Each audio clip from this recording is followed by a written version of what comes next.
Having issues. No, not you. Oh, yeah. What kind of issues? No mics. We don't want to hear them. All of them? Just these four.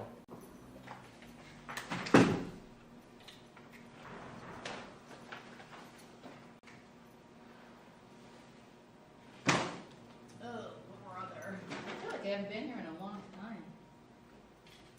But wasn't that long ago? I don't know if we need any more. 1, 2, 3, 4, 5. 1, 2, 3. Wait. 1, 2, 3, 4. Uh-oh.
Look, yuck. It is messy in here, huh? I'm sorry? It's messy in here, too. I've never seen it messy. Yeah, it is messy. It is. Uh-oh. Well,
add 30 seconds. We only took like 15. This was just a drill, everyone. Yep. All right, welcome everybody to the September 20th, 2022 regular meeting of the Foxboro School Committee. We'll call this meeting to order. And first up on our agenda is open public comment. Seeing none, and also receiving none in the community inbox, we'll use this opportunity to remind residents that you're always welcome at these meetings. And you also, through the Foxboro Public Schools website, there's a link to something called the community inbox. Any message that you put in there becomes part of our public record, and it goes to every committee member as well as members of the administrative team. So it's a good way to stay involved and have your voice heard. So we're going to move on to agenda item number 2, approval of minutes from past meetings. First up are meeting minutes from June 8th, 2022, meeting that happened here. Do any members of the committee or administrative team have any edits, comments, concerns? No. Okay. I'd like to make a motion that we approve the minutes from the June 8th meeting as presented. Second. Great. All in favor? That is 400. And as I was remiss earlier in saying that Sarah Ladani is not with us tonight, condolences to her family. She's actually at a funeral in Florida. So our thoughts are with her. Moving on for minutes, July 11th, 2022. That was the school committee's kind of visioning and goal setting meeting. Are there any committee members or members of the admin team who have any additions or amendments? Seeing none, I'll entertain a motion. I'll move to accept the executive session minutes first. Should we do that one first? Yes, please. We'll do executive session committee meetings minutes from July 11th. Second? Second. Great. And all those in favor? It's 400. There we go. And also entertain a motion to release those, right? Because it's an exec session. Move to release the executive session minutes from July 11th. Second. All in favor? 400 to release those minutes. Those should be available on the Foxboro Public Schools website shortly. July 11th, 2022, regular meeting. Move to accept the regular meeting minutes of July 11th. Oh, that was smooth. Second. All in favor? 400. Thank you so much for the work that goes into all of those. It's a lot. All right, next up, our teaching and learning highlight is to introduce our new Foxboro High School assistant principals. So, with that, welcome. We'll invite them up to the guest table, and as they're coming up to the table, we also have Mr. Donovan, the principal, here this evening, so we're going to have a twofer, if you will, and give him a chance to introduce his new assistant principals. You have in your packet their resumes, and I'll just turn it over to Jim and let you do introductions. All right, well, thank you for the opportunity to be here. I'm very happy to introduce our 2 assistant principals at the high school. First is Joe Scazzaro, who joins us after very successful tenures in multiple districts in this area, and Richard Janine, who has been a school administrator and department head and teacher at the high school level for his entire career. So I'll let them each introduce themselves. Hi, thank you for the opportunity. Name's Joe Scazzaro. Very happy to be here. I think I'm in my 28th year of being an educator. Very excited to be in Foxboro. I wanted to just call out that, I've been here for about a month or so. But in that month, I've felt very welcomed by staff members, by community members, by students. And this past week in particular with the Spirit Week, to see kids excited to come to school, dressed up, teachers all dressed up. We were the only ones kind of wearing ties, and people are like, what's wrong with you? And it just felt really good, culminating in a wonderful pep rally on Friday where, seeing kids having fun again, dance on Saturday night, getting back to normal, getting back to the things that they love to do. And it feels like it's going to be a great year. So very happy to be here, very happy to answer any questions that you might have for me. And if not, I'll pass the mic over to my colleague.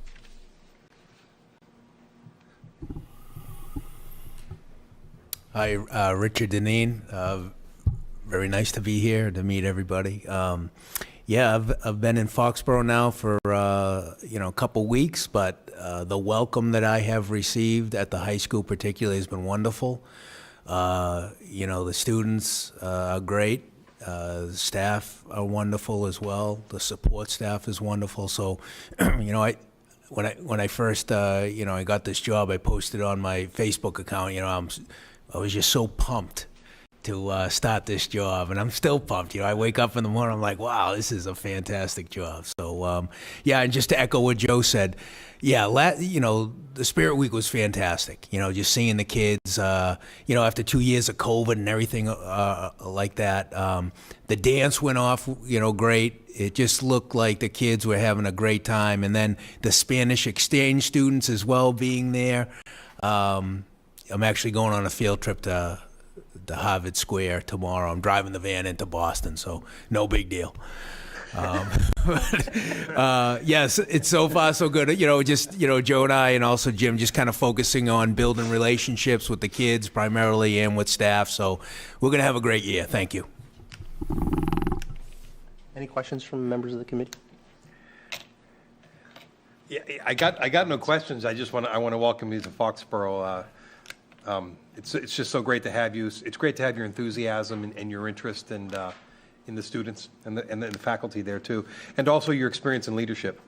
I think it's really appreciated. I think we're proud in Foxboro to have experienced educators and leaders that are leading everyone in all of our buildings and throughout, and that brings a great deal of wealth to our community and our education system. So we're really happy that you're a part of that team, and thanks for bringing that to the table, and what you know, and bringing the new things to our community as well too. We're very appreciative of that. Thank you. Thank you. I would just say welcome. Thank you so much. It's all kind of mirroring what Richard was saying, is the enthusiasm. It's great to see, not only from the administration, but also from the kids as well. It really bodes well to a great year. So thank you. Thank you.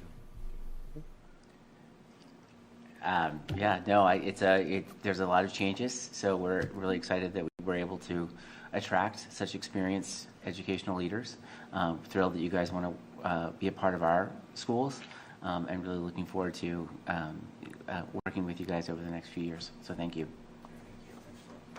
And then for my part, I'll also say thank you to repeat, a longtime school committee member, thank you for choosing Foxboro. We chose you as much as you chose us, so we're very grateful. And given the amount of new going on and the wealth of experience that you both have, I just encourage you to keep copious notes and keep asking why, and if there's something you're just wondering about, but it's not the time, then just keep the notes, because at least in my limited experience, such as it is with the district, it's led by people who are truly curious. And so trust that. And I extend that to the current principal as well. So welcome very, very much. Thanks, Brent. Appreciate it. Anything else? Well, thank you so much for being here. Thanks for having us. Thanks. Appreciate it. And we're going to, I think, stick with high school a little bit here. Yeah, let's, please. And moving on to next, overnight travel request. Yay. Is it time again? Good. So welcome to Cami Tadoli. And Mr. Donovan, you're going to stick. Thank you. Hi, everyone. Hi. Hello. I am thrilled to be here to make this request today. Traditionally, we've traveled as a music department on what we call a performance tour. And we haven't been able to do that since July of 2019, so we're excited to bring that program back. So here I am today to request permission to travel overnight on a Festivals of Music performance tour. 3 nights, 4 days, April 13th to 16th, approximately 100 of our students, our symphony orchestra, jazz ensemble, vocal jazz ensemble, and our wind ensemble students would all be traveling. Wow. And I will say that I'm asking this a little bit earlier this year. The state of student travel the landscape has changed. There are less bus drivers. There are, all the things that we're experiencing impact student travel. So I think going forward, you'll probably see me here in the spring of the previous year asking for this request. for that reason, the timing reason. Can you tell us a little bit more about the festival? Sure. So, Festivals of Music is a national festival. Anyone can bring a group to those festivals, and it's sort of like we do here in MICA with our state festivals. They have their own rubrics. They bring in adjudicators from around the country. Our students will perform, and they'll receive a rating. In the past, historically, our students have rated really well and done very well at these festivals. So it's a great experience. When we talk about real-world opportunities, this is that. We treat this as our students like they're touring musicians. We have them make their own packing lists. We have them accountable for everything that they do, and we really want them to feel like they're traveling musicians, they're gigging musicians. And along the way, we try to do cultural exchanges. With Washington, D.C. being Washington, D.C., we have access to all the museums and the monuments.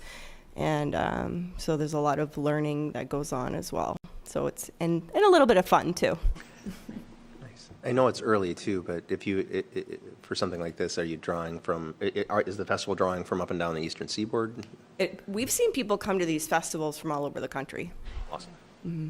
So it's open to anyone who wants to come to Washington, D.C.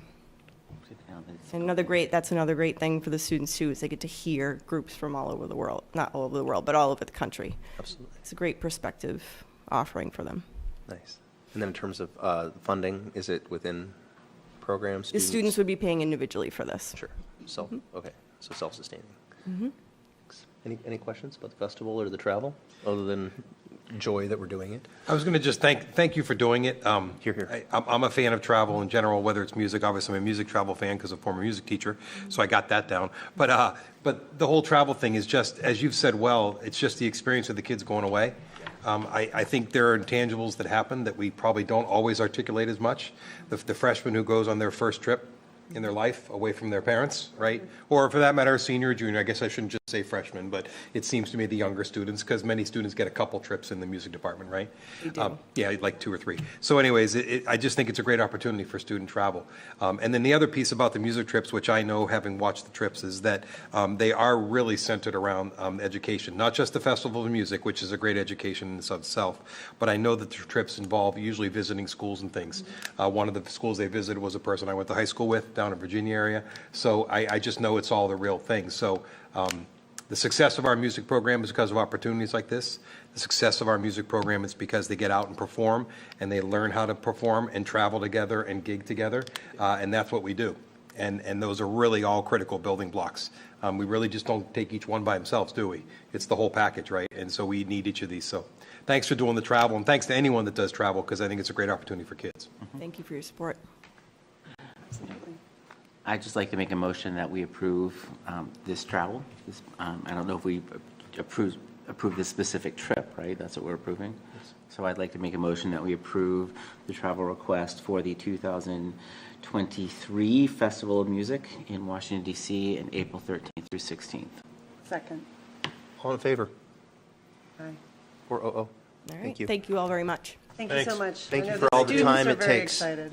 I hope so. We'll have a big meeting tomorrow, and I'm sure they're excited for it. So. Absolutely. Thank you, everyone. Thank You're welcome. Thank you for being here. Next up, we have our back-to-school superintendent update.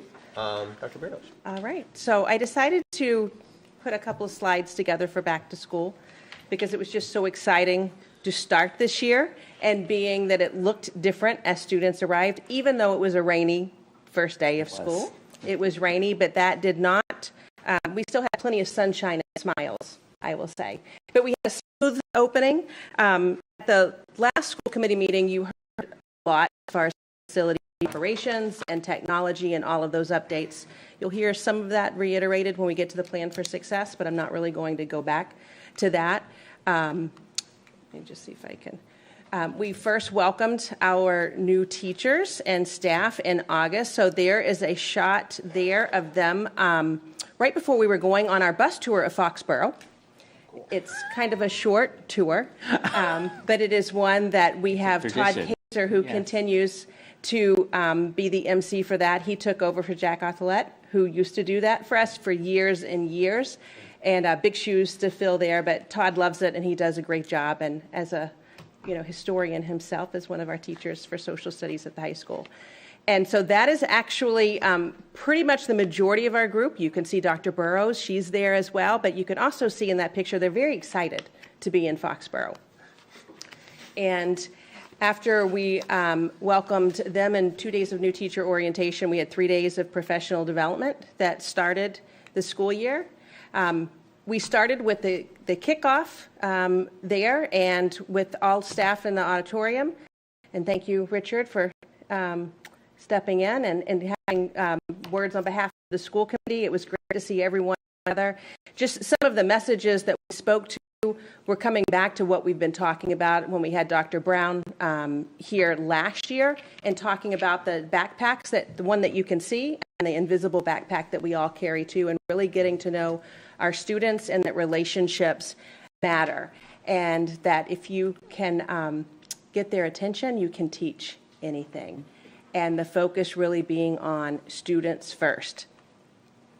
And that in order for learning to take place, you need significant relationships. And we know that we have that ripple effect and our influence, we don't know where it stops as educators. So not just teachers, any staff member, talking about from when students first step on the bus in the morning, it could be the good morning from the bus driver that makes or breaks their day, quite honestly. So we all have a role to play, and we really have a great influence on all of our students. Here's just a couple of pictures that started off with our web grade 5. So you can see all in the gym, and then our FHS Academy that started off the first few days of school. They had different team building exercises. They had scavenger hunts through teams and learning the different applications that were there. So a lot was planned for those days. It went really, really well. The first day of school, as I said, rainy, but as you can see there, lots of smiles. 5th grade, our web leaders welcoming students as they came into the Ahern. So just a couple of pictures there, starting right off with music. And the picture that you see are some of our middle school teachers over to the side that say, because of kids. That's going back to Dr. Brown from a year ago. That's the influence in really talking about what we're doing for students every day. And then just some pictures at the elementary level to see our youngest learners that are there. But really, it was a smooth opening. Our enrollment for this year at this point in time is at 2,519 students. That's about 50 students less than where we ended the school year. Yep. But keep in mind, when we ended the school year, we had 102 preschoolers. Yeah. And so right now we're around 70. So we see the preschool population that grows as students become of age over the course of the school year. So steady enrollment is really my point there. Yeah. Staffing, as we had our introductions here, you're very much aware of our new administrative leaders, where we have 50% of new leaders when we think about 3 out of 5 principals, 3 out of 4 assistant principals, new assistant superintendent, and we are in the process of hiring, or looking for, I should say, we're getting ready for the interview process for a METCO coordinator. Patricia Timmons resigned right before the school year to take on another position at the collegiate level. So we are looking for a METCO coordinator at this point in time. As far as teachers, we have, or will have by tomorrow, if all goes well, 35 new teachers, 7 administrators, as I mentioned.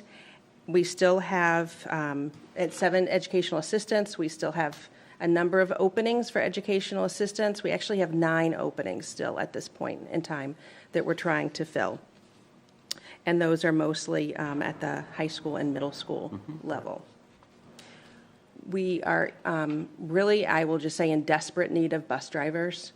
That's the shortage. It's not just us. It's companies as well. I don't know, Bill, if you want to mention anything else as far as with. It's a challenge. We've got our transportation manager and assistant manager. They're driving pretty much daily. Yeah, and I think unfortunately, without having a lot of subs, if somebody is out for any period of time, it does just strain the whole system. as Amy said, we're no different than any bus company right now. We called some of the bus companies to see if we could make arrangements to have them do some athletic trips and quite honestly, they can't even do the ones that they're contracted to do right now themselves. So it's going to put a strain on the whole system. I think what we're going to have to look at from an administrative point of view is potentially trying to negotiate having some of the scheduled games and stuff be a little bit off of the schedule. Like the other day, we had to leave at 2:30 with the football team. We still have buses doing elementary runs at that point, so we don't have drivers effectively that are available to do those runs. If it had been a 3:30, we would have been fine. So I think we're going to have to look at some options here, and if we want to get the kids there, period. And we do have a few subs, but again, it's very limited. We have always been willing to train. We have trainers that we've trained that can help people get their licenses, and we've done that. And so I would say to anybody in town or, has an interest or may know somebody who has an interest, all they need to do is contact our transportation department and go through a process with us, and then hopefully, be able to get their license. So, but really look forward to it. We did a major upgrade on our our contracts last year for bus drivers, so we think we're very competitive. And not to mention that while we don't have some of the things that the privates do, one of the other things we do offer is a pension in the end. So that's a big one for many people to think about. So. A reminder for parents, the registration, to update their registration information. There's a number of emails that have gone out from principals to make sure that it's current information.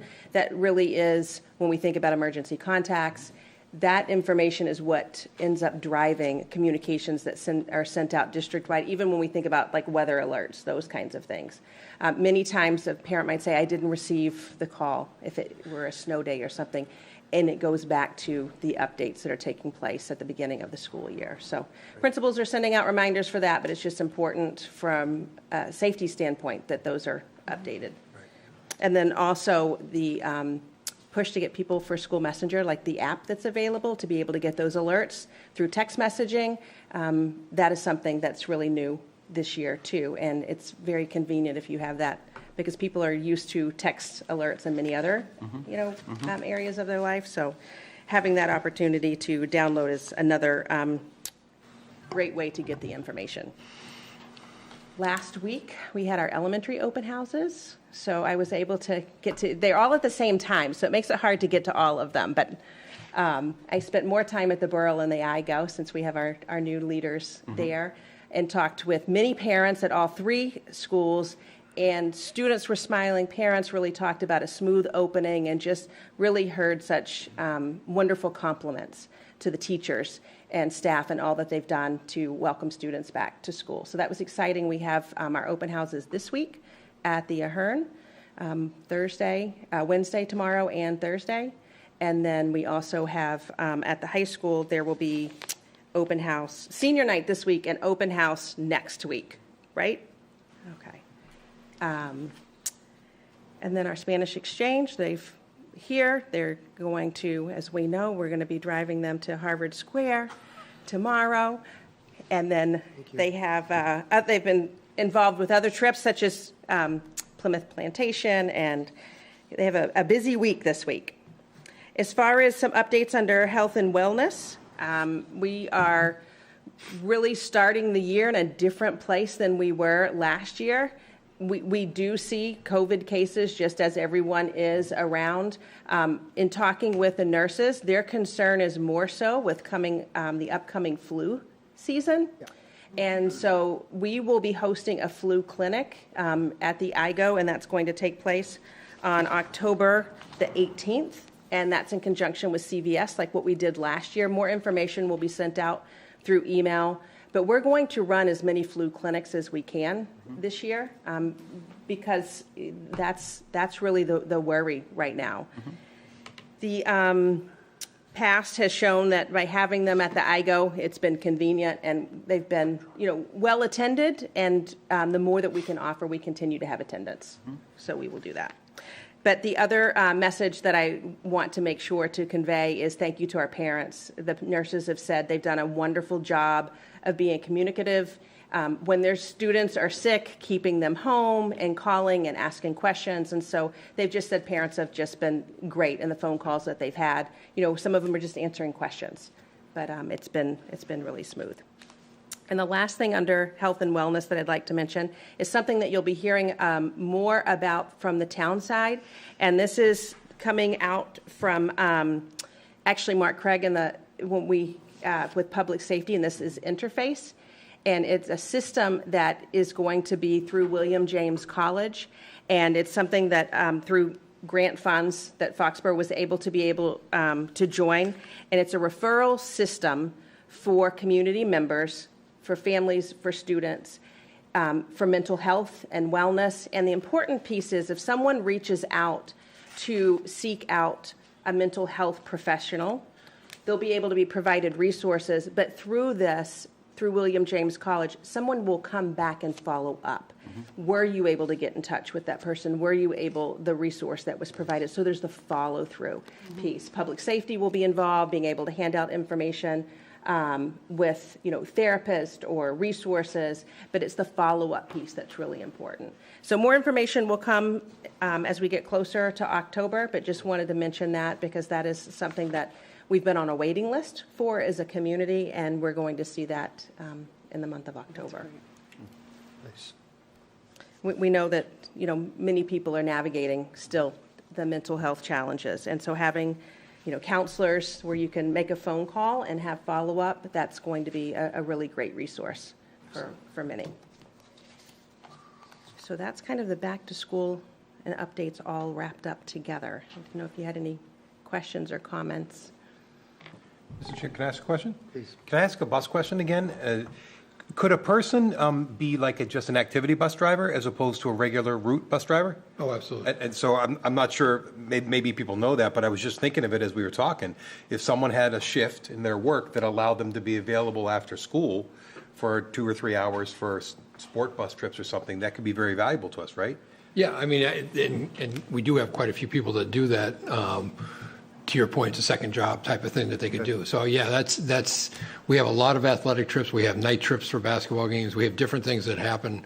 And again, I think our rates at between $29 and $31 an hour are pretty competitive with sick time and other things. So I think we're where we need to be, but we'd love to have a handful more of people that we could rely on. If interested, reach out. Right. I mean, probably could do, sub in the morning only too, I guess. Like, there's probably a lot of possibilities that I've not explored. So, just to reach out if there's an interest. Yeah. Thank you for adding that context. That's important. Any other questions or comments on any of the elements of the superintendent's update? I'd just like to mention to our high school administrators, you are welcome to leave as we continue on the agenda. We know that you have many nights out, particularly with the senior night coming up, and open house, and you had a full weekend with homecoming, so thank you for coming. We don't know when you're getting back from Harvard Square tomorrow. Right, yeah, drive to Harvard Square tomorrow. Thank you, guys. Thank you. Dr. Berdos, thank you so much for all the context and detail that you add. I appreciate it. So moving on, let's look at tonight's main entrees. Plan for success. It's that time of year again. And so Dr. Berdos, please. Okay.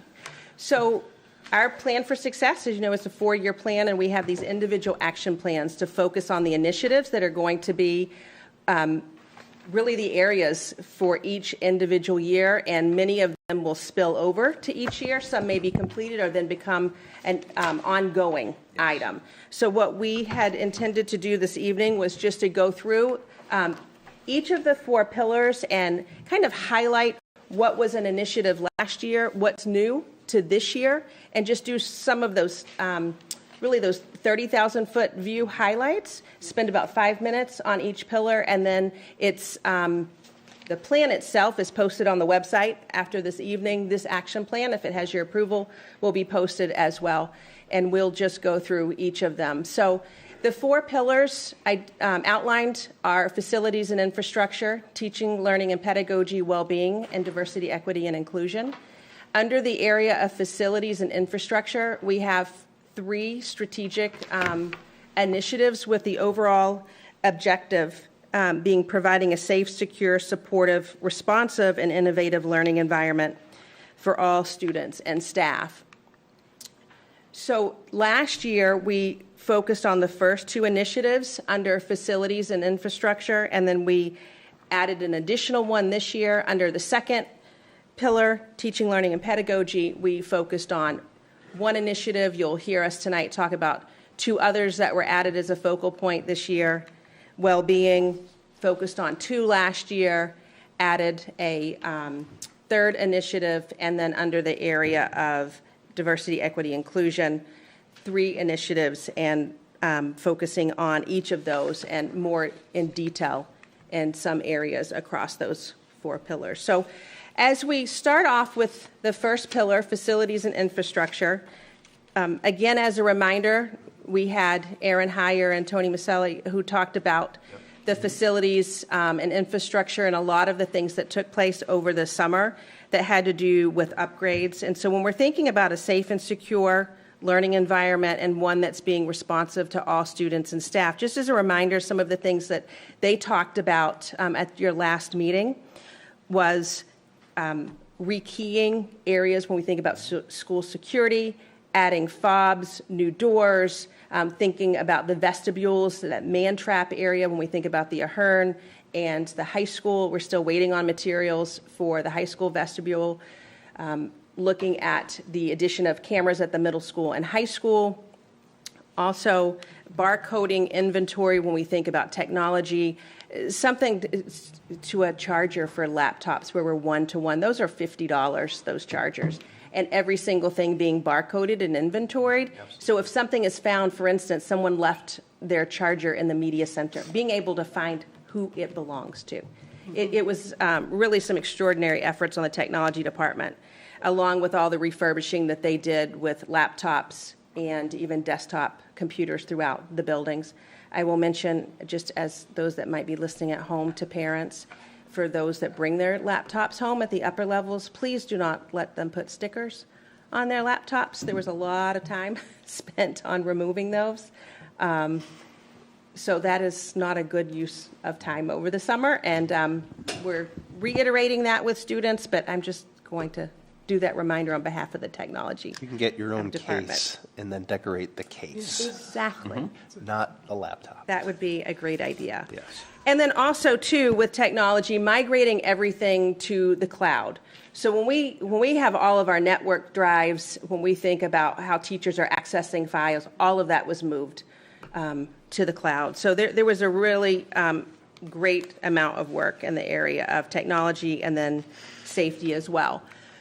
Some of the focus areas that you've heard a little bit, and I'll just go back to them again because they're important when we're thinking about a physically safe environment for schools, as we talked about in August, and in addition to those kinds of door upgrades and fobs and vestibules and cameras and all of that. It's our work with partnering with Synergy 911. And they have been conducting threat assessments and vulnerability audits for us throughout the schools. And what that's doing is really identifying any potential weaknesses in our facilities and infrastructure, looking at our operational procedures, the physical environment security assessment and recommendations that they have, from floor plans, from when we do drills, when we evacuate buildings, our evacuation routes. All of that is incorporated within those assessments. And then in addition to that, the professional development that will take place with teachers and staff on the October 7th day, which we as administrators went through in August, which is critical incident training. And we will have that where it will be two sessions, morning and afternoon, so it'll be a full day, and having all faculty and staff trained with critical incident training. The next initiative here that's circled up there in gold is a new one for this action plan this year as far as a focus area. So those are continued from before, and we've got these enhancements when we think about professional development, but adding this third initiative under this particular objective is looking at a sustainability plan for technology, and that's going to incorporate not only a sustainability plan when we think about how we moved one-to-one, but with our technology review process on our curriculum review cycle. So I'll let Dr. Burrows kind of speak to that.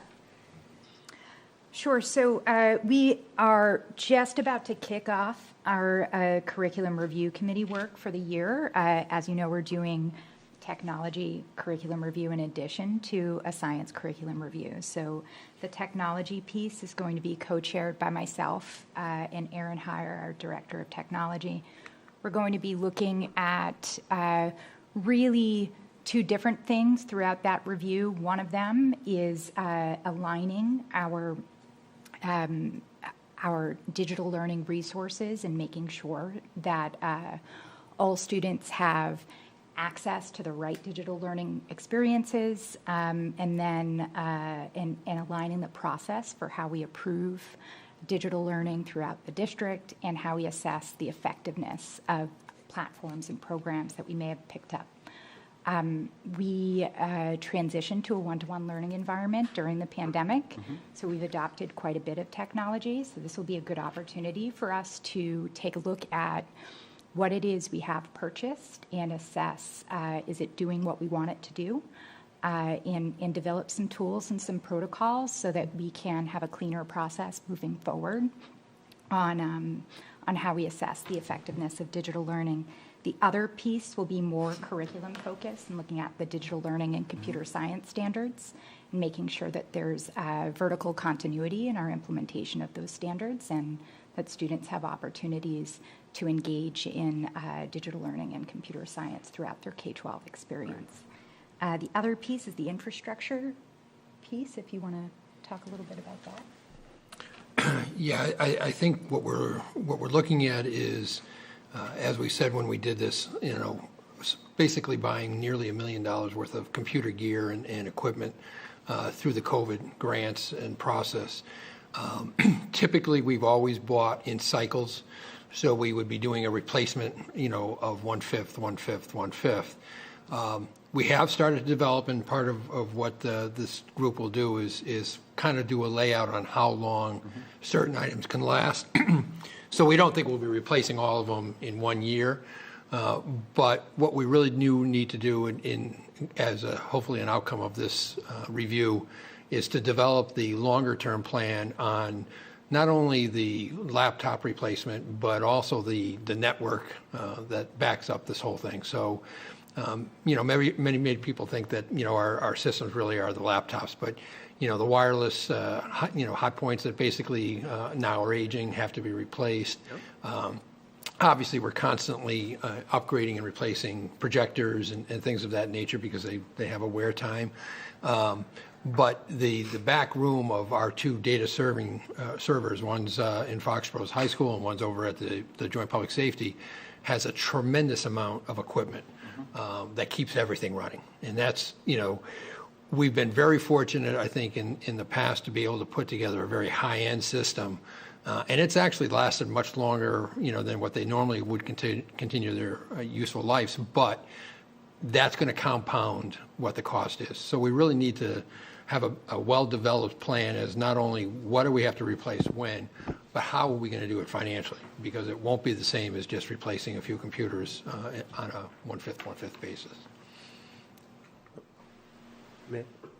Just related to that, Bill, are some of those network systems also doubled up with or shared with the town as well? Everything we have, for the most part, is a shared network system. We did it that way so that we would have, redundancy.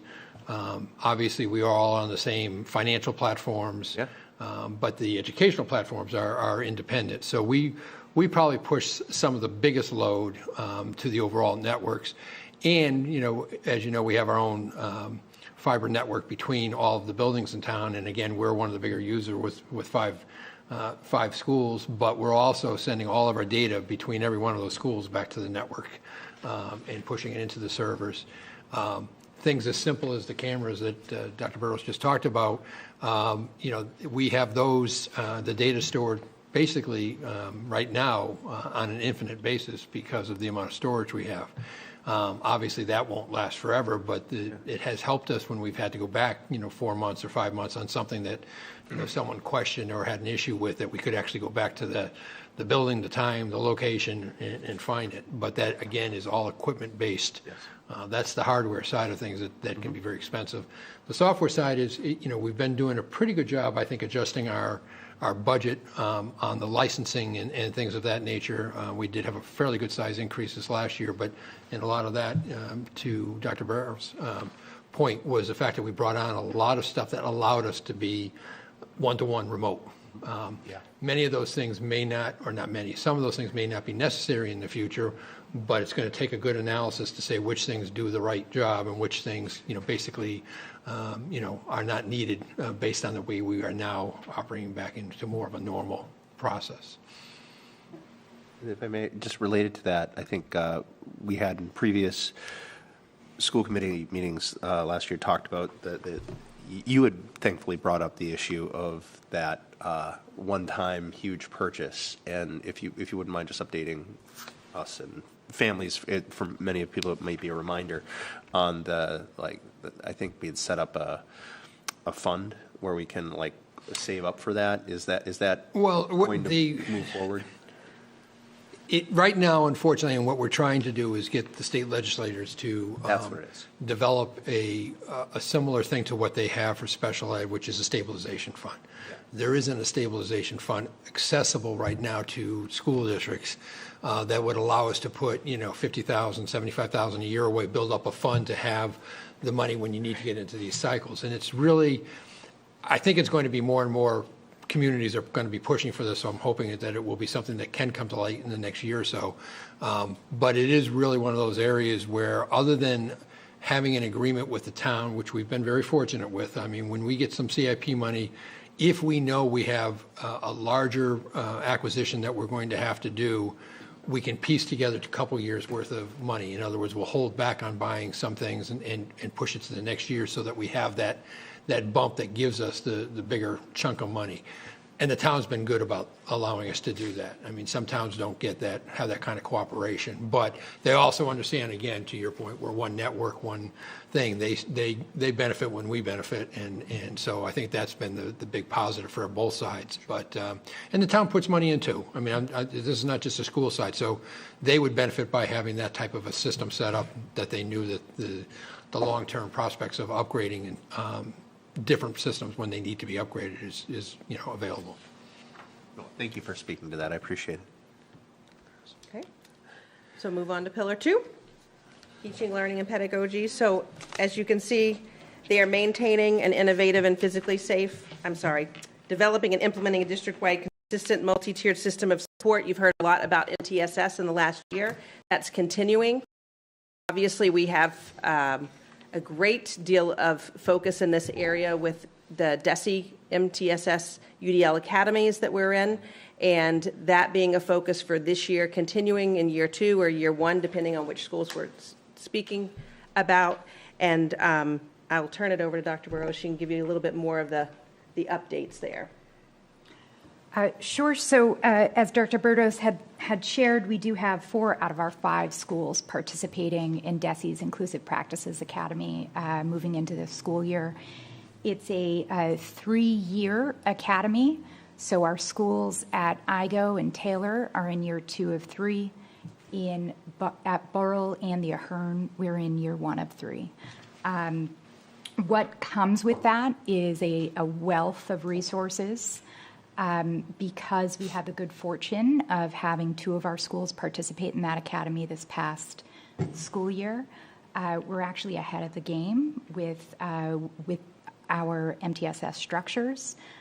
We have MTSS embedded throughout the day. We have student support team meetings that are happening throughout the school day in the elementary schools and in the middle schools. And we also have building-based student support teams meeting as well. You'll see that highlighted in some of those benchmarks as well. And then in addition to that, we're really taking universal design and MTSS to heart. We're designing some differentiated professional development opportunities for our teachers. They're all participating in Universal Design for Learning. On the October 7th PD Day, it's going to couple that Synergy 911 training that we had discussed earlier. And they're learning more about what universal design means in terms of social emotional learning and what it means for inclusive practices. There's also a good amount of professional development on co-teaching as well that's coupled with that MTSS work. That'll really help us out. Any questions on Pillar 2? So as we move to Pillar 3, well-being, this is providing the necessary supports to ensure healthy minds and healthy bodies for all members of the school community. And as our focus has been on the social emotional health of all of our students last year, we're continuing to do that with our SEL team. We took 24 actually, the first 3 days of August to Harvard and participated in the SEL Institute there. So we had all 5 principals attend, myself, Dr. Burrows, and our Director of Student Services, Corey Makalazik, which to have all of your leadership there, I think really speaks volumes to the work that we're working with teachers in classrooms and with students, and with our SEL Academy, which is through DESE as well. So that's professional development that's taken place over the summer, taking that with the work that we have already started with our mental health teams. Even with our K-12 Culture and Climate Survey, you'll see some results of that at one of our meetings in October by adding the competencies there for CASEL. And so that's when we think about students and those competencies, kind of like the soft skills, if you will. So it's responsible decision-making, it's self-awareness, it's relationship skills, it's social awareness, and self-management. So as they're learning these skills, so that, like as an example, that K-12 Culture and Climate Survey that parents answered, they looked at those 5 areas and answered from their perception based on their students. Students in middle school and high school did when they thought about their self-management skills, their relationship skills, and then teachers did as well. So being able to triangulate that baseline data that we'll have is going to help in this area as we look at the supports for students. Another example was responsive classroom, which we moved to the middle school level. We have second step at the middle school, but we've also brought that down, which is an anti-bullying program at the elementary. So really looking at all of these areas that we're supporting the social emotional aspects of students, and then helping them in the areas of relationships and responsible decision making. That all goes together under that pillar. In addition to that, we have a grant-funded position, which is something that we've talked about here before, and we've hired for that position now. It's a community wellness coordinator, and that is a position to help for families to bring resources to work with our counselors, our social workers, to connect families and our current staff to resources within the community, to provide workshops for our families, for our teachers. And Amy Muldowney is the person who was hired to be in that coordinator position. It's a .8 position, so she's here with us 4 days a week. She works with all 5 schools.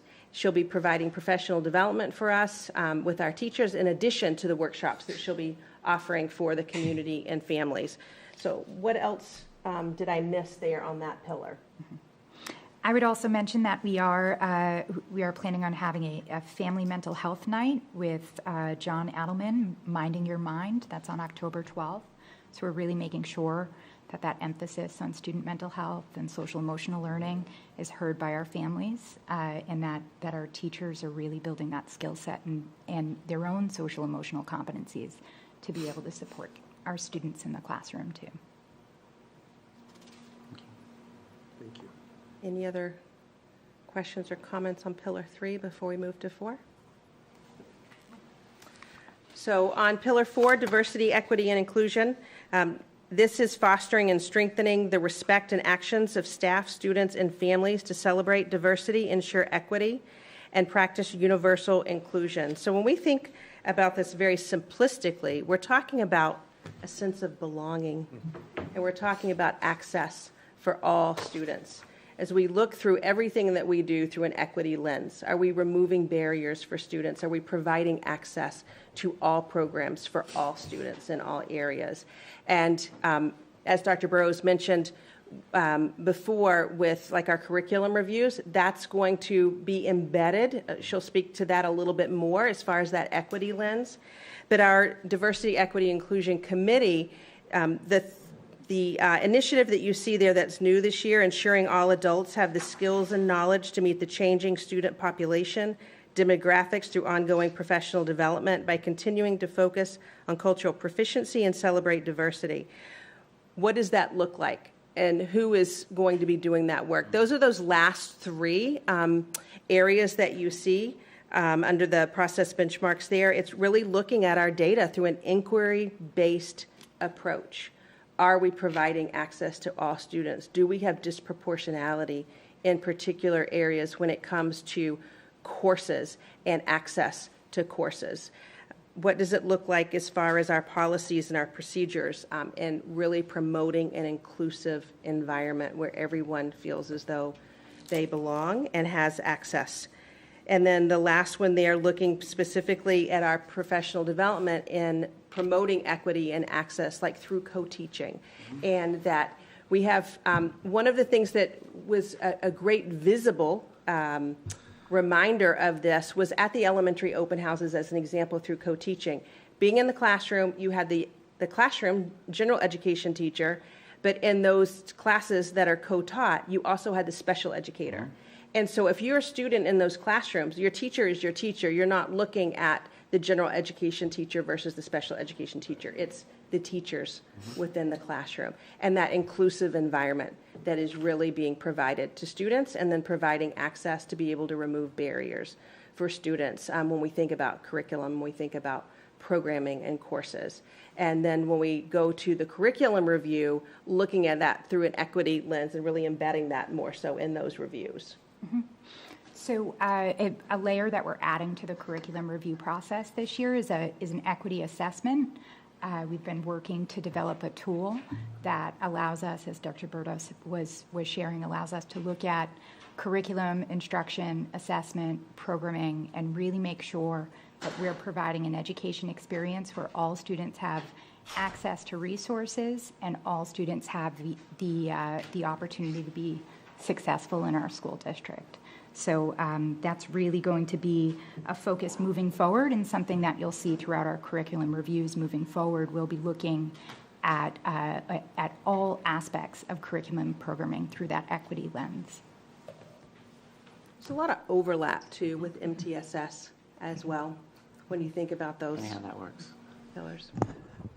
Right. If you're going to do things that are this ambitious and this pervasive, they need to be across. And as you said, it's not a specific isolated program, it's how we look at the whole educational process, the infrastructure that supports it, how the teaching goes, and kind of the overall aims. So I appreciate the thoughtful weaving of these things together, because really it's the only way it works. It's not, can't be a sidecar.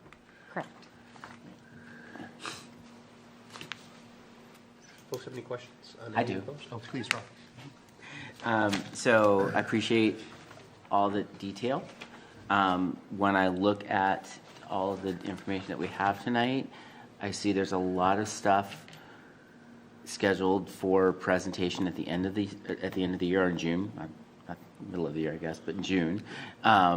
There's also a lot of We think of stuff. school year as the Right, year too, yeah. so. There's also just a lot of stuff that looks like it's going to have the bulk of the work done this school year. What are the challenges or what are the potential risks to some of those target dates that you have out there that you're trying to anticipate and mitigate? What comes to my mind immediately is when I think about the MTSS academies and that work. And whether it's year 2 or year 1 or starting year 3, the amount of time that goes into that, it's a heavy lift. There's the budgetary piece of that too when we think about co-teaching and the special educators being added. That is a budgetary concern. Particularly, you'll see, you've seen in your packet, one of my goals, all of these grant-funded positions that we have. And really looking at our resources for students and how we're going to be able to meet that when those grants go away. So looking for other funding sources, that's going to be something that will be part of this work. I don't think that I think it's pretty typical if you have a plan, whether it's a 3-year plan, a 4-year, or a 5, a lot of the bulk of the work, it gets started at the very beginning of the plan, because carrying it out and really getting to where you're going to scale, that's really the challenge. The professional development and applying what you've learned through those workshops, courses, opportunities, and that we're seeing the impact in classrooms in the end. And being able to go back and say, when we're walking through classrooms or we're walking through schools, we see that. We see in our K-12 culture and climate survey that students do have this better sense of belonging, that they have the access to the programs that they're looking for. But being able to sustain it over time, I think, is a challenge that's there. But there's the budgetary pieces as well. Does that answer your question? It does. Again, it's a beginning. Yes, it's the big work, and then it scales and you propagate, right? I think that, as Brent pointed out, and it's clear in the document, there is a lot of overlap. So that's one thing to me that mitigates some of that risk of delivery, right? And then from a budget perspective, absolutely. Are there things that we can do as a school committee to help prepare or to help alleviate potential risk? That would be my second question. I didn't ask that question very well. It didn't come out like a question, but let's put a question mark at the end. And how can we help you? How can we support? From a budget standpoint, that's really a key piece. Yeah, and I think, obviously, we've talked about the amount of grants money we've gotten over the last few years, which has been pretty astonishing. But a lot of the positions we put into place based on what the grant requirements which were all mostly around social emotional, supports. Many of those had to be front-loaded to obviously get us back on track. And the question really will be, in the analysis in the end, what ones are needed to be sustaining the process, and what ones, basically have we been able to kind of run the course on. But in any case, there will be some that are, position-based supports that the committee will have to take a hard line and decide whether or not it's something that you really have a support behind and want to approach on the budget side. And if you're able, by way of reminder, roughly how many positions are we looking at currently that are in that grant-funded category? I know we talk about it every budget cycle. I did make some notes when we get to the goal piece, so let me just turn to that because it's timely. I think giving you some examples of those positions too. So as an example, we have an additional English learner teacher this year. We have additional special education teachers for co-teaching. We have additional social workers. We have an additional IT position. And then other positions that have been grant funded in the past, a piece. So like as an example, our occupational therapist was a CODA, a certified occupational therapist, and it was contracted for a particular, FTE, and then being able to bring an OT instead of an assistant, because they would be able to do the testing and do more than what a certified occupational therapist could do. That's just one example. Another position that we had for a behavior BCBA, behavior analyst, that was a 0.2 position, but what we were paying for contracting that position out, for subsidizing that with a grant, we were able to bring that position in-house and be a full-time position to better serve all of our students in all 5 schools in a full-time position versus a .2 position. So there's all of those. So like what you have on that last page of each of your action plans are the resources and how that plays out, whether it's coming through our mental health grant, whether it's coming through the ESSER funds, through the, the American Rescue Plan, through one of our other mental health, grants, the SEL grant through DESE, all of that. So it impacts, that really is a big challenge there. So it's staffing, but it's funding through grants, and where we've really, in some cases, we have some positions that are funded through 3 different sources. Right. Additional nursing support. The initial, obviously, push on that was because of having to do testing, having to do and maintain students that had to get shots at lunchtime and things like that had to go forward. That may have subsided a little bit, but we're still in a process, and we don't know how long that process will last. But we have noted by having those additional supports, especially during the key times of the day, the middle of the day, has been very important. It's made it so that kids aren't waiting and aren't getting kind of lost in the shuffle when you only had one that was capable of servicing everybody at the high school type of thing. So.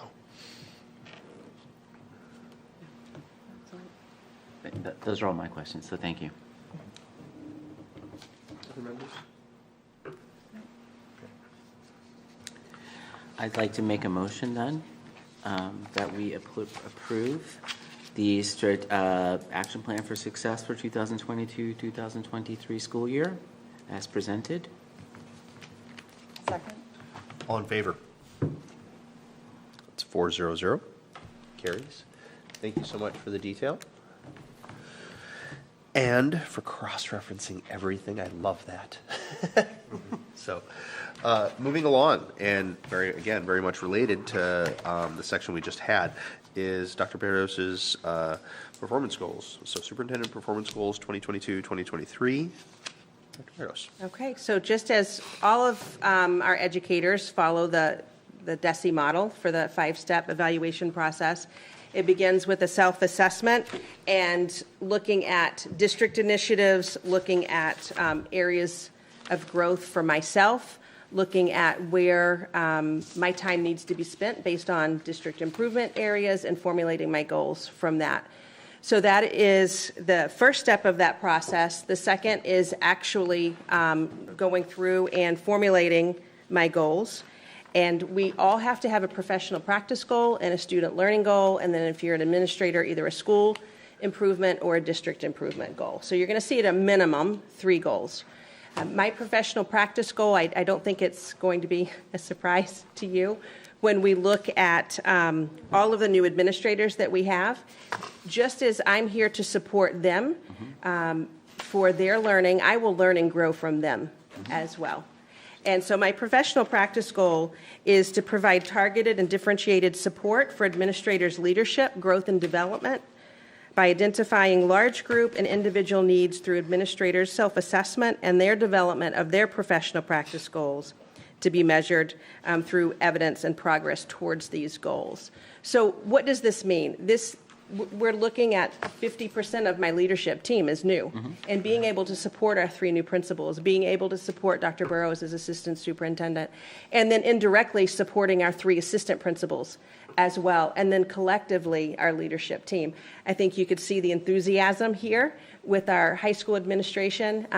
There is an energy with all of our new leaders that are here. I'm really excited to have every one of them. I think that they bring great value from their experiences to our district, and being able to build them. We have a high-functioning team, and to be able to take them all into that fold and just continue to have an even higher functioning team. So supporting the work with them through my monthly scheduled visits, but I'm there in buildings a lot more than once a month. I think I talk to pretty much most of them almost every day, and I'm in buildings every single week. But the focus visits that I have are when we're walking through classrooms together. We're looking at learning environments together and having those thought partner, if you will, conversations, and being able to support the curriculum instruction that's taking place at each of the levels. It also provides me an opportunity when we think about not just the horizontal alignment, but the vertical piece and working with all of our administrators. So working with them, I see that that's going to be a wonderful goal. It's going to be one that will help me in supporting them in my own professional growth so that they'll learn from myself, but I will also learn from them.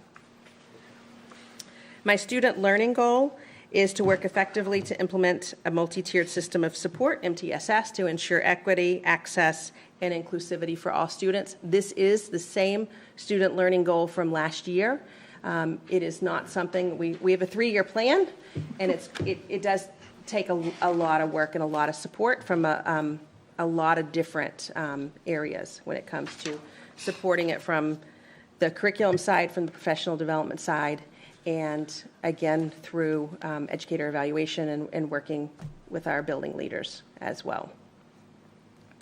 The third goal, district improvement goal, this is one when I thought about district improvement, it is our plan for success. Right. It's all of that. So it just seems to make sense to really call it out here for what it is, and that's to closely monitor it and doing the work that's associated with all of those action plans, and then publicly reporting to you as a body, and then as you'll see, the other, director of student services when it comes to presentations.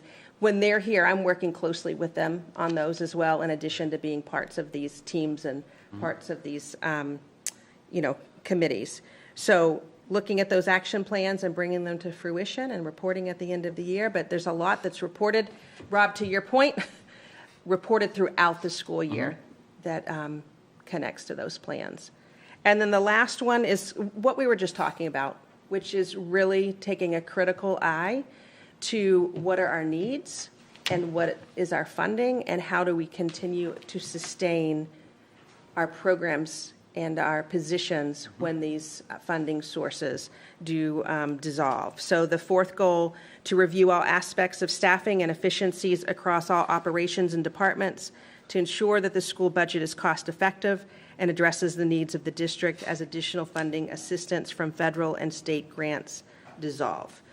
So when we're talking about those ESSER grants where we've had hundreds of thousands of dollars, as Bill said, really just astonishing the amount of money that's come in over the last couple of years, and identifying shifting our resources so our focus based on our district improvement plan, we're able to continue that work and what that looks like. Any We questions? have comments and questions from committee members? I have one, just more overarching, and it's, I love looking at this and then seeing the evolution of your goals from year to year. And from just my brief time here, it's wonderful to see the transition from your first years at the helm, where your professional practice goal is really your transition plan, and get in assessing and doing that deep assessment that you did across the district, and then comparing it to other districts in the state and so on and so forth, to then deciding kind of what the vision was for the district. And here we have a slate of goals which are 100% about that. And then I also thoroughly appreciate when and respect when the superintendent's goals are innately tied to what your entire team is doing, the entire district is doing. So I appreciate the interweaving of all that, because that's what it is, and that's what it is to lead a district. And so from my standpoint, I just love seeing the arc of this, that these initiatives that are here in the middle, these are things that you brought to the district, and pushing it forward with everybody. So it's lovely to see that live in the plan for success and live equally within your own goals, that you're tying your success to the district's success, and that's exactly the way it should be. So thank you so much for how thoughtful this is. And I hope that you see through every one of these, really, it's the students at the center. Exactly. Absolutely. And I also love that the professional practice goal, that's your goal should be where your time is going to be spent. You're going to need to spend a lot of time with those new administrators, and they're going to want to spend a lot of time with you, and I think that's going to be good for everybody. So thank you so much. I agree with that one too, because I think we know that some of the best schools have effective and great, strong leaders as well, too. So I think working on that is huge. So I agree with you there. Working closely with a 50% of a leadership team is a big deal. So I think you were wise to put it there. I think we're wise to support you putting it there as well, too. I'd like to make a motion that we approve the superintendent's performance goals for the 2022-23 school year as presented this evening. I second it. All in favor? That is 400, so that passes. And congratulations, Dr. Berto. Thank you. It's going to be a great year. I am so excited. I really am. I mean, the energy, if you've had a chance to be in any of the schools, you'll feel it. Well, it's nice to not have the bulk of the meeting talk about filters. As much as I love hearing about filters, especially from Bill Yukna, it's nice to get, keeping the student learning central. It's beautiful. Next up, MSBA, so Massachusetts School Building Authority, update on the Taylor School. Dr. Bertos and Mr. Yukna. So I'm going to turn this immediately over to Bill, although I'm right there with him at the meetings, but he can speak to it much more articulately than I can. So they sent in their team, and basically it's a senior evaluation team that comes in. What they are looking to do is compare our project to other projects that are out there. They had well over 100 total applications, but a large portion of those were for what they call major repairs. And so that's new roofs, new windows, but not total renovations. That was about 76 actually of the grouping. There was about 50 roughly that were going for full renovations. And of those 50, there's only 22 that they were having this discussion with. So we made it to the 22 out of the 50, but they're still, they imply that they're not funding all 22. So that's why they go through this review to actually do kind of a deep dive on what we submitted, what does the building really look like, what are the real needs, and is the town really there to support education, support the building renovation. Many of the players that they came in with were people we've dealt with before. So they know us and they know what we're capable of, and they've seen the Borough School. They know that as the most recent project we've done.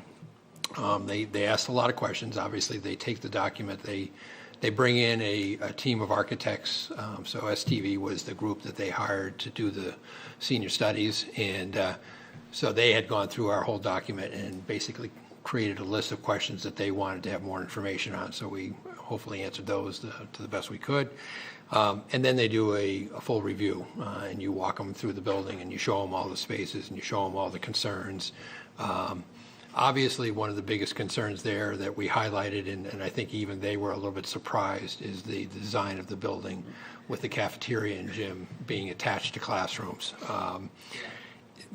I think a number of them basically said they'd never seen that before. I think we wish we hadn't seen it before, but that's, it is what it is. They even did things. I mean, I laughed at one point in time, two of them went into a room because they wanted to see what the noise was on the other side of the room with the gym class going on. And I had to point out to them that, it was even dulled because we had gone around and put seals on all the doors were next to those rooms to prevent as much noise as we possibly could from going through. Had we not had that on there, it would have been even noisier. But they did a review. The building obviously looked very good. I mean, it's beginning of the school year. The floors are beautiful. They've seen that we've done maintenance the way we're supposed to. Cafeteria ceilings had been replaced, once they were in dire straits. They saw that we had a new heating plant, which we had, told them about. And I think they give us credit for a number of things. As a community, they give us credit for the fact that we maintain our buildings, so they feel that their investment will be maintained, which is kind of huge. But they also see that we are capable of, some difficult projects where many communities would like to just rip down and start with a brand new building. for the most part, and actually for everything, we haven't done that in our schools at all. We did it here in Town Hall, and we did it with the Joint Public Safety, but for the most part, we believe that our buildings can be saved and can be done right. And I think the borough is a perfect example of that. I think the Ahern's a perfect example of that.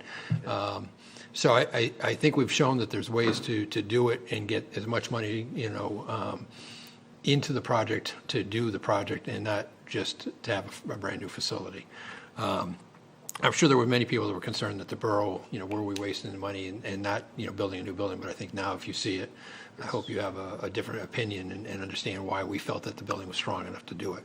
Right. The constraints of this building are very similar to the borough in a lot of ways once we figure out how to deal with those two areas, and we have ideas, so I'm not too concerned about that. We did broach a subject, or I brought up a subject because I was kind of curious with all of the discussions that have been had on the state level about universal pre-K, how would they look at a building, as far as adding pre-K that didn't have it? And ironically, or not ironically, amazingly, they were very supportive of it as far as the facility. They would not support the furniture, which we kind of looked at each other like, well, that's the minor thing compared to building the building. But, I think after thinking about that for a while, first of all, we don't know when and if that would happen on the state level. Number two, many communities, or all communities, would be in a very serious situation as far as facilities to do that. And the third part to that is if it were truly a 2.9-year-old to a 5-year-old, you would need a substantial number of classrooms. So adding a couple classrooms to the Taylor, even though we have a couple on the Burrell, would never do what you need to do. So I think after thinking about that for a while, if they ever got to that point, you really would probably be looking in the future at a pre-K center. You wouldn't be looking at trying to have classrooms on each building. So again, that could be years and years out, who knows? But it has, I thought we had to ask the question just because it is something that every so often you'll see it in the headlines and you'll see, legislators talking about it. But I think they haven't really figured out the factor of how big of a cost that really will be for communities. So, and the state as well, because everybody will be looking for the state to chip in. So, but I think overall the interview and the review went very well. But again, will they consider us to be as needy or more needy than somebody else? It really will be what the subject is. Yeah. Does readiness sometimes get people in sooner ahead of neediness? I don't think it gets you in sooner. I think what the thing that they like about Foxboro is that it doesn't scare us, and we know the process. Right. So we're a little easier probably in the end to work with because it's not like a training process for us. And I think for them, it's a smaller project. I mean, if right. you're looking at the Burrell, as a 30, originally it was a 36, but we look like we'll be in under 34 by the time we're done. We've done fairly well with it. But if you're looking at that size project as compared to the, $270 million Attleboro or, some of these other that are massive, they can only do so many large ones. They need to get some smaller ones into the mix too. So that may be something that plays in. We have no idea how many elementaries there are, how many middle schools, how many high schools are in the mix. You could literally have 5 high schools probably wipe them out as far as funding, sure. if that's where they ended up having to go. So, yeah. Well, thank you. I was going to say, just upkeep makes a big difference, doesn't it? When they see when they see what we do, and that they're going to get value for their money. Yeah. Too. That's got to be huge. Well, I think that the woman that was answering that question when we asked her did it very tactfully and very politically correctly, saying that, you look at a Foxboro and say, you did it right, you did it, you did the job you should be doing, we really appreciate that. But then looking at the same community that may have had the same level of resources that didn't do it, going like, why? Yeah. Why didn't you do it? But in the end, we still have to support, the educational process, and they may not have done the job the way they should have, but we still have to support them. So. And the need. Yeah, and the need. Yeah. No, I understand that, but we controlled what we can control too, yes. which is putting our best foot forward too, right. Which is the whole level of things. Right. Yeah. And we pushed the 3 major things on the Borough School. Obviously, the curriculum based on the layout of the building and what it's doing, the security of the building. Again, we've been able to make huge security upgrades when we did the Borough School, and I think we'd obviously be able to do the same thing on the Taylor. And we continue to try to do that throughout the rest of the buildings as well. And I think in general, beyond that, just the efficiency of the building. Even though we replaced the boiler plant, we still have the old heaters in the classrooms. We have cold vent, windows that are single pane windows that you can't really, stop the heat from loss. You got door systems that are older. So, all of that side of it, those three components to the project are, but the curriculum is obviously the number one component. So what's next? Sit and wait. Yeah, right? And then it's just, we'll get back to you, right? Right. Okay. December, they said they would give us. Okay, we they're should shooting know for by September or Yeah, December? they'll do the smaller renovation projects. They'll push out in the next month or so. They'll Okay. start those, and then they'll, as Dr. Burrows said, in November, December, they'll start to announce the next grouping they'll bring to their board. They said if it's a no, we'll get an email. If it's a yes, we'll get a phone call. Sounds about right. Sounds about right. Interesting. Okay. And if it's a no for this year, We resubmit. there it is. Yeah, and that's what they suggest. I mean, obviously, we did the Borough 3 years in a row. did, yeah. Before we finally got accepted into it. And, so it's you just have to keep putting your best foot forward and keep refining your plans as you're moving forward, so. Well, given that and that track record, I'm delighted that we've had at least our first bite at the apple this time, because it just makes reapplying that much easier. I will say, this is the first time, we did 3 times at the Borough, this is the first time we got into this phase on this level. Yeah. It was the third time out that we got had them come in and do the senior study. So that's encouraging, but so we're a step ahead of where we've normally been, but that doesn't mean anything. Well, I'll take the encouragement, but I'm also just delighted that you and your team and everybody got all of that stuff together, because it at least puts us in the queue. And so thank you. Never seen that design. What a great line. So they've never seen that design? I think Dr. Burrows was the only one. She said, I've seen it once. I taught in it in a different, when I taught at North Pembroke Elementary. I'm going back like A while. many years ago. A couple years ago. Close to 30, I think, dating myself. But it was the exact same floor plan, which is just wild. You couldn't keep your door open because I was right off the gym. Oh, yeah. Balls would come right into your classroom. Or students. Did you throw balls at the door while they were walking inside? No, we had the kids do that. Yeah. So, okay, kids, we're going to play. Yeah, we're going to do dodgeball today. Miss McMahon, she had them out there. They were going. Don't worry about those people. They're going inside classrooms. It's amazing they built more than one. It really is amazing. Well, Every time I see it, I'm I like, think architecturally it was a short-lived period, but yes. What's amazing is the Borough and the Taylor were built virtually within a year of each other. Right. Very different in design. That is the crazy part. so you had some innovative architect that thought this would be a great idea. Wow. We have to thank a lot of teachers that taught at Taylor for It's teaching space behind those doors. Sure is. Exactly. It is space efficient. Thank you so much for the update, Mr. Youth. I appreciate it. Moving along, actually, the next item is school committee liaison to the audit committee. Like to let us know. Yeah, we've been trying for a few years to see if we can get somebody that the school committee could push forward. The audit committee is not a heavy lift at all. It actually only meets a couple times a year. The best candidates, because again, it's a financial review committee, if you will, is somebody that either, has a finance background or, finance accounting, that type of thing. Just because you're going to be asked to look at audits, you're going to be asked to look at, different accounting policies and procedures and stuff like that as part of the review. But like I said, it's I've sat on it. It's not a heavy lift, and it would be just really great if one of our parents had some interest in doing this. They're probably talking about seeing 2 or 3 meetings in an entire year. I mean, it's really that simple. But it would also be nice to have somebody that could represent the school committee, at least as a liaison for us. So, Sure.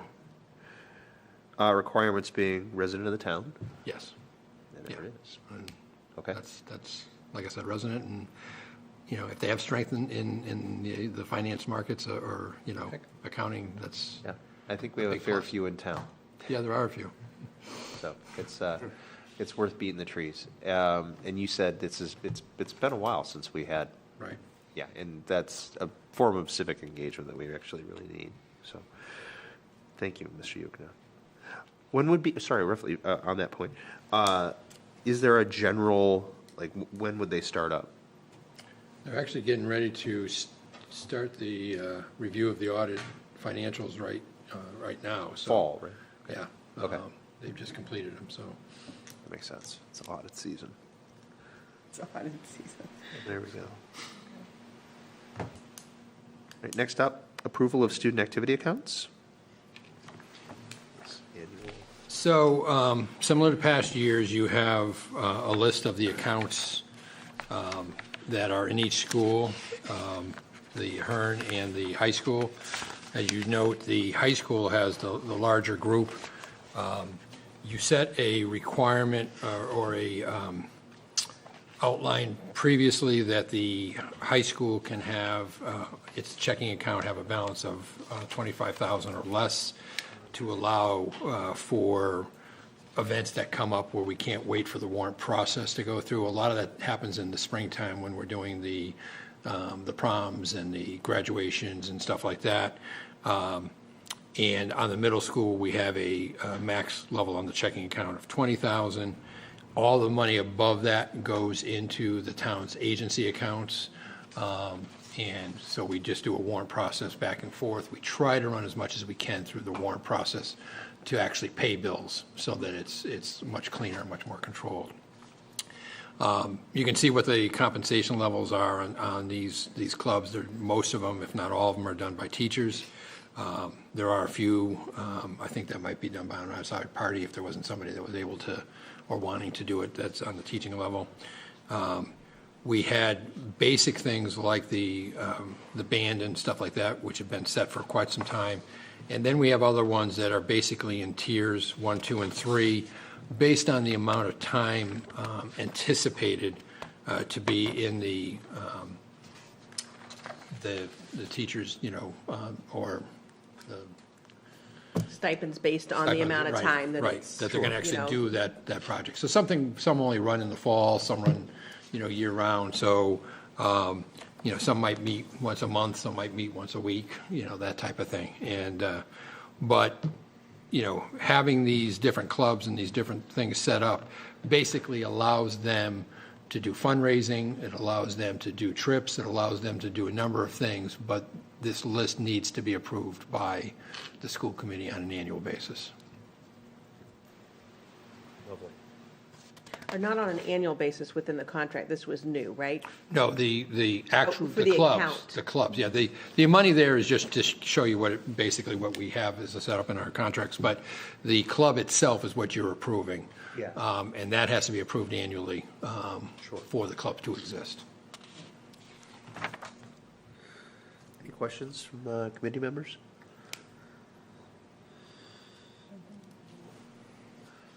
No. Well, seeing that, thank you for the context on this aspect that we do annually. With that, I'll entertain a motion. I move to approve the submitted student activity accounts as submitted, right? Yep. Second? All those in favor? 3. Nay? And abstaining? Same. Okay. So carries 3-0-1, and you should be all set. Thank you. Thank you. All right. Next up, school committee appointment as delegate to the annual MASC Joint Convention. So this is the annual convention. I believe it's November 2nd, down in, is it Hyannis? It's a 3-day convention, but I think the essential is the meeting, yeah, where they vote on resolutions. Is there anybody among our committee members who's already planning on going for whatever reason? So my question on this, I know Sarah, I know you're going to be there, and I know Sarah found the experience She went last year, right? right. Yeah. And did she express interest in this role, knowing that she wasn't going to be here tonight? She actually, yes, we chatted ahead of the meeting. At least there was a note that came to me, and she said she likes it, and she's actually weighing a different conference to go to. Okay. So if anybody else would like to take it, you're not taking anything away from Okay. Sarah. Not that that's an issue, because she already did go last year. So I did it last year for you, so I You think did do it you last you had selected me last year. it was and two, yeah. 2 years ago. Sarah had done it. Okay. Right. Are you heading there again there this year? I'm all set to go, yeah. Are you in a position where you could actually be our voice on the Yep, voting? I can, yep, absolutely. I'm available and would do it if you wanted. If that's amenable to most members, then I would move that Mr. Pearson be our delegate to the 2022 MASC conference in November 2nd in Hyannis. I second. And all those in favor? 4-0. Myself, can I? Mr. Pearson, thank you so much for I can doing go for that. myself, right? Yeah, You can. You can. Are I know I can do it. Are you presenting at anything this year? At any panels or anything? Not that I know of, no, Okay. not that I know of, because in my professional life, I sometimes could be on a panel, but. Sure. So, but Okay. I've always enjoyed going, and I enjoy seeing a lot of people too, because a lot of the That's excellent. supers I knew and worked with them, so, in some capacity, so it's a good opportunity for me, Well, and for us. I'm very grateful that you're able to Yep, go. thank you, thank you. Next up, acceptance of donation of a desktop magnifier. So this was actually donated to the special ed department. It's a multi-unit concept. Basically, it has a three-camera system that can actually take something and magnify it size-wise for somebody who can't see clearly on a smaller print. Also has the capability to take something from text to speech within it. You know, these devices, I've seen them anywhere from $1,000 to $4,000. They're not cheap, and they're actually, the donation was because the individual didn't need it anymore, so, and it's in excellent shape. It's Ovid and Susan Rajat, which is actually Sarah's parents. Oh, that's right, yes. So we'd like to have you accept this with gratitude, and basically it's a great feature for kids that may need this added service. So nice donation. I move to accept the donation as described by Mr. Yerkna. I second. All in favor? 4-0. Thank you so much for the generous donation. It will be well loved and much used. All right, moving along. Any committee members have other matters? I'll start with you, Mr. Canfield. I do not. Okay. Just congratulations on the start of another school year. Excellent. I will offer a written one as an update from Sarah Ladani, if that's permitted. She wanted to say thank you to all our current and past NHS volunteers, and just that with all their volunteer work that we're able to host events, and especially through the rec in the fall. And speaking of the rec department, she wants to remind folks that there's pumpkin carving going on October 27th. And that'll be in line for the uncommon pumpkin patch that they hope to develop with many of the carved items. And October 29th, the rec department's planning a Halloween parade, and then they're going to repeat most recent past practice on November 26th of lighting up the town, lighting up the common. So, and for my part, I have no other matters. Ms. Raymond? I would just say, and I wish I had said this when Mr. Donovan was here, is I attended one of his coffees that he has had. I thought it was excellent. I would really encourage parents to attend ones that he have in the future. I think it is very enlightening. It's also an opportunity to be able to give feedback and talk about general matters. And it's just a great opportunity. So I would really encourage for parents to do that, as well as other people in the community. It's great to get to know them. So that's all I had. I just want to echo Rob, and thanks for a great opening. Thank you to the teachers, especially for coming in they usually get some relaxation and rest during the summer, but then they come with open arms to a new school year. It's so appreciative what they do, because there's new kids, even though they might be doing similar things and opening their classroom in a similar fashion, there's a new set of eyes coming in, right? And so the teachers work real hard to be ready for that. So thank you to all the teachers for a great start here in Foxborough. Dr. Berdos? I would just echo what you're just saying. I mean, if you get a chance to go to open house to meet teachers, and the rooms, they look fabulous. I mean, we talk about the facilities and what happens over the summer, and the buildings are sparkling, but if you look in their classrooms, and they're coming in on their own time, and they are doing all the work to prepare for the students' arrival, it really is. So thank you for making that comment, because it looks fantastic. And again, middle school, as a reminder, is this week, and high school next week. Dr. Burrows? I would just echo what everyone else has said. It's been just a really fantastic start to the school year. We have incredible teaching staff. It has been amazing walking around schools and seeing happy faces. Our students are really excited for the school year, and our teachers are just as excited as the kids, so it's really nice to see. Mr. Yukina, anything else? Nope, I'm good. All right, with that, I'd entertain a motion.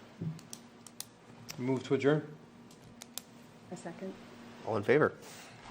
400. We stand in adjournment. Thank you, everybody. Good night.